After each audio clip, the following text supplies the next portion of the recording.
Hola Liz, espero esté muy bien. Buenas tardes.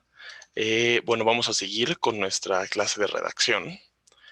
Ya la clase pasada revisamos la tilde diacrítica. La tilde diacrítica hacía diferencia entre palabras que se deberían bueno, se escriben igual, pero debido a su significado cambian. Pero ahí en sí la palabra, vaya, cambiaba de significado, ¿no? Completamente. Hoy vamos a ver la tilde enfática. Permítame, lo escribo.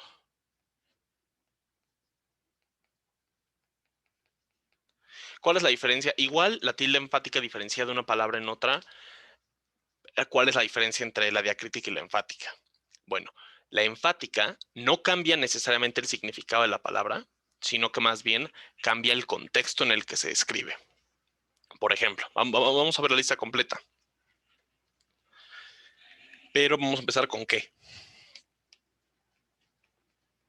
Entonces, ¿qué? ¿Qué habla de un objeto, ¿no? Que puede ser una conjunción, bueno, un pronombre relativo, se le llama, que no es una conjunción, y iba a abusar del lenguaje, pero que, digamos, une dos ideas, pero una siendo, eh, digamos, una descripción, por decirlo de la manera más simple posible. Entonces, vamos a poner un ejemplo. Ahí yo digo, el perro que me ladra. Aquí que hace referencia a un objeto.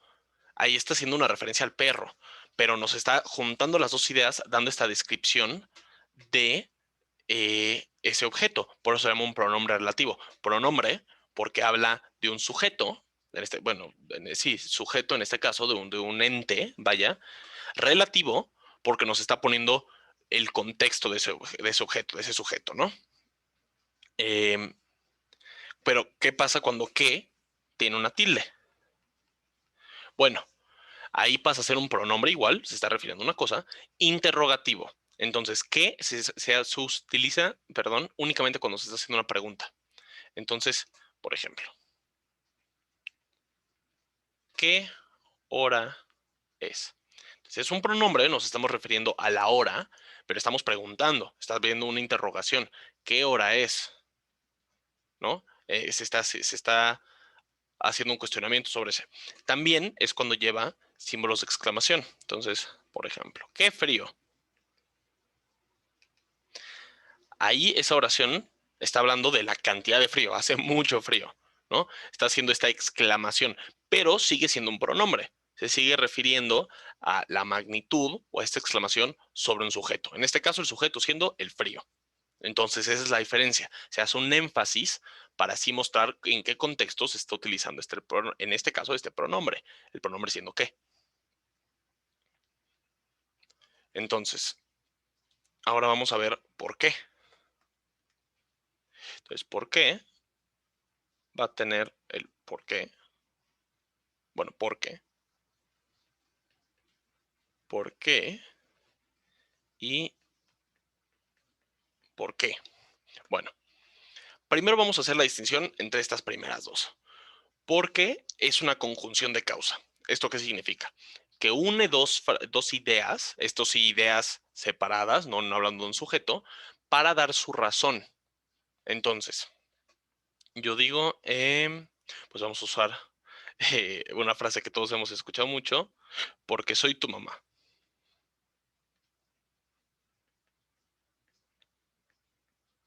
Bueno, aquí nos está dando una razón. Oye, pero ¿por qué tengo que irme a los tenis? Porque soy tu mamá y te lo digo yo. Entonces, el por qué nos está dando la razón. Por eso es una conjunción de causa. Nos está uniendo la idea, que aquí iría, digo, claramente es incompleto porque es la contestación nada más, pero ya te tienes que lavar los dientes porque soy tu mamá.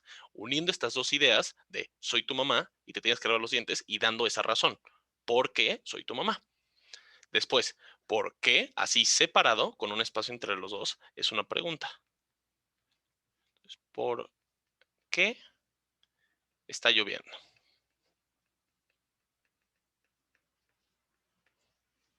Entonces es una preposición y un pronombre interrogativo.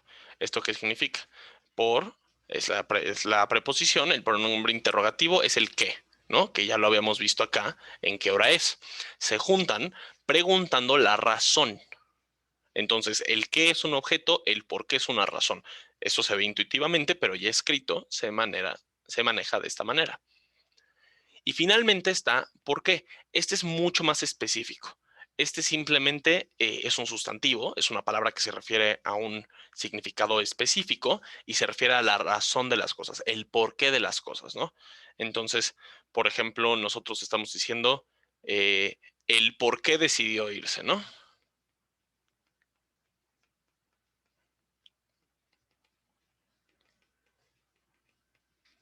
Entonces, claramente podemos ver que tiene el mismo origen que por qué junto y por qué separado. Pero esto no es una conjunción, no es un elemento de la gramática, es un sustantivo, tiene un significado específico. Entonces, a pesar de tener la misma raíz, no se va a usar de manera distinta y no tiene una relación en sí en el uso. Solamente es explicar el porqué de las cosas, se refiere a un significado en específico. Después, vamos a pasar a, bueno, los quiero ver de manera un poco más sintetizada, pero va a ser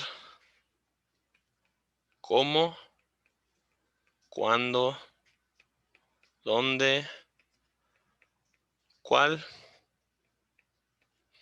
y cuánto, ¿no? Entonces, vamos a armar dos grupos, mejor. Em, bueno, no, lo voy a dejar ahí. Voy a quitar cuál, mejor. Una disculpa por tanto cambio. Pero para poder hacerlo de la manera más didáctica posible. ¿Cómo, cuándo, dónde y cuánto, cuando no se acentúan, se utilizan a la palabra que lleva, digamos, el significado similar? Son adverbios o pronombres que ya nos hablan de una, o sea, pues, vaya, de lo que se refería a la palabra, ¿no? Entonces, pronombre sería cuál y dónde, cuánto y cuándo serían adverbios, cada uno refiriéndose a modo.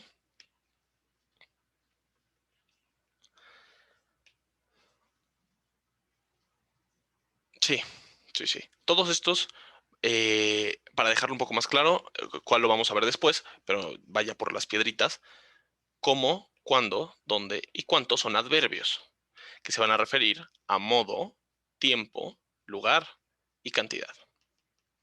Entonces, eh, como cuando éramos chicos, ¿no?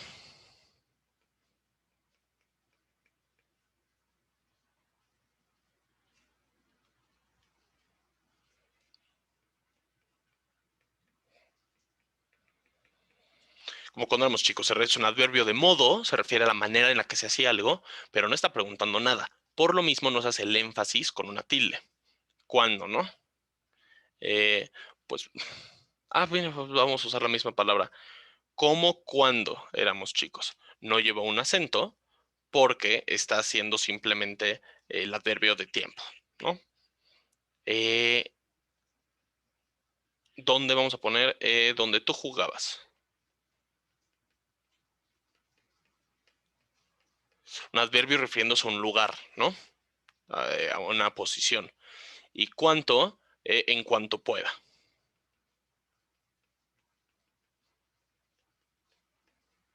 Tal vez no, sí, o sea, está bien utilizado, pero tal vez va a ser confuso porque habla de tiempo. Vamos a decir cuanto aguante. Cuanto aguante, digamos, va a estar ahí cuanto aguante, ¿no? Se está refiriendo a una cantidad. Ese cuánto se refiere a una cantidad, pero como adverbio no está preguntando nada y de nuevo por eso no se hace énfasis. Todos estos adverbios pasan con un acento en cómo, cuándo, dónde y cuánto cuando se utilizan en preguntas. ¿Cómo te caíste? ¿Cuándo te caíste? ¿Dónde te caíste? ¿Cuánto te dolió? ¿No? Entonces ahí se están haciendo preguntas y ahí pasan a ser adverbios bueno, sí, adverbios todos estos interrogativos. ¿Cuál pasa por un proceso muy similar? eh, pero aquí la diferencia es que el pronombre es relativo, es decir, se refiere a una cosa en específico si habla de un sujeto y dice, por ejemplo,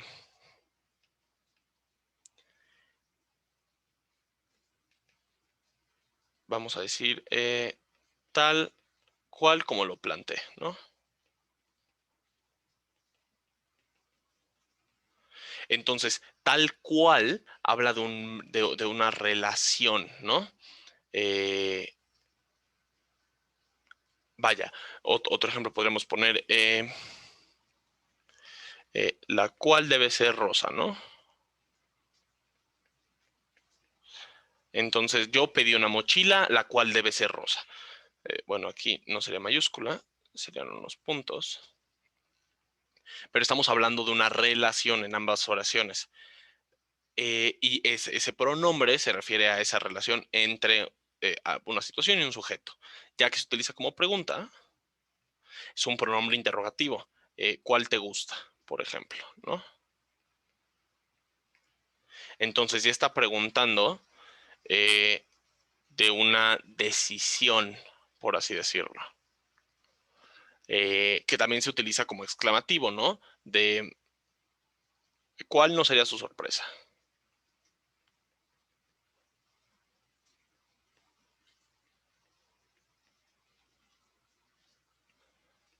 Claramente este cambio de exclamación aplica con todos estos, ¿no? De cuánto tiempo sin vernos. ¿Qué otra manera podría ser? ¿Cuándo te darás cuenta? ¿No? Exclamando. Que bueno, también podría ser una pregunta, pero técnicamente si se está utilizando con ese énfasis, se escribiría. Eh, o dónde. El estudiante no especificó dónde se iba a esconder, como ejemplo. Entonces, siempre que se utiliza con ese énfasis, ya sea exclamativo o interrogativo, para dar algo con vaya énfasis de emoción o con una pregunta, llevan tilde. Si no, no. Eh, bueno, y aquí se me olvidó con los pronombres, con cuál, quién. Entonces igual ocurre, ¿no?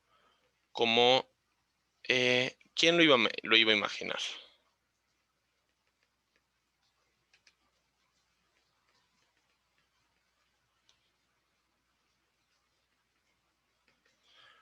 O ¿quién te lo dijo?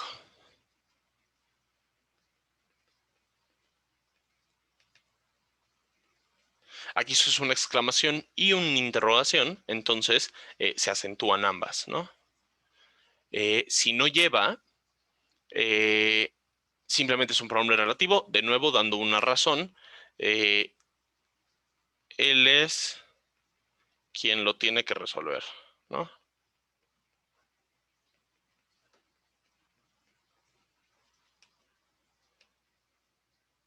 Ahí. Y esa es la tilde enfática, la que no cambia necesariamente el significado o el origen de las palabras, pero sí su utilización, el contexto en el que se van a estar usando. Finalmente, quiero ver algo sencillo que no vi en la clase pasada, que son las palabras compuestas. Eh, Simplemente son palabras que tienen dos partes. Entonces, por ejemplo, décimo, séptimo, ¿no? Dos palabras separadas. Pero si lo quiero juntar, este es de décimo, este es de séptimo. Pero si yo quiero decir décimo séptimo, es décimo séptimo. Entonces, ¿qué pasa ahí? Se pierde una tilde, porque ambas palabras tienen tilde, pero el punto en el cual quiero hacer énfasis es que dejan de aplicar las reglas para cada palabra, se juntan y luego se reevalúan con las reglas ortográficas que vimos, que son las de una palabra aguda, grave, esdrújula y sobresdrújula, pero con la palabra compuesta. No se hace una separación, no se pone una tilde en medio, se puede poner una tilde en medio, pero eh, digamos, bueno, es una tilde, es un guión. Pero si yo quiero decir que va a ser un examen teórico, práctico. Ahí sí conservan su tilde, pero porque tienen un guión. Sin embargo, esta palabra en sí no está compuesta, sino que nos está diciendo que tiene ambos conceptos. Pero como lo vemos, son dos palabras y por eso tienen dos tildes. No es una sola palabra como decimos séptimo. Entonces, para que una palabra sea compuesta, no tiene un espacio, no tiene un guión en medio, y sí está compuesto por dos palabras con tilde, pero se conserva solo una, ¿no? Siguiendo las reglas ortográficas, entonces es séptimo, esta es una palabra que la sílaba tónica está en la antepenúltima, es esdrújula, y una esdrújula, como ya lo vimos, siempre se acentúa. Entonces se siguen las reglas ortográficas con las palabras compuestas. Le pido por favor lo repase. Si llega a tener una duda, de nuevo estoy a su disposición siempre por correo o por teléfono y me avisa lo que sea que llegue a necesitar. Por lo pronto, nos vemos en la siguiente clase, el lunes.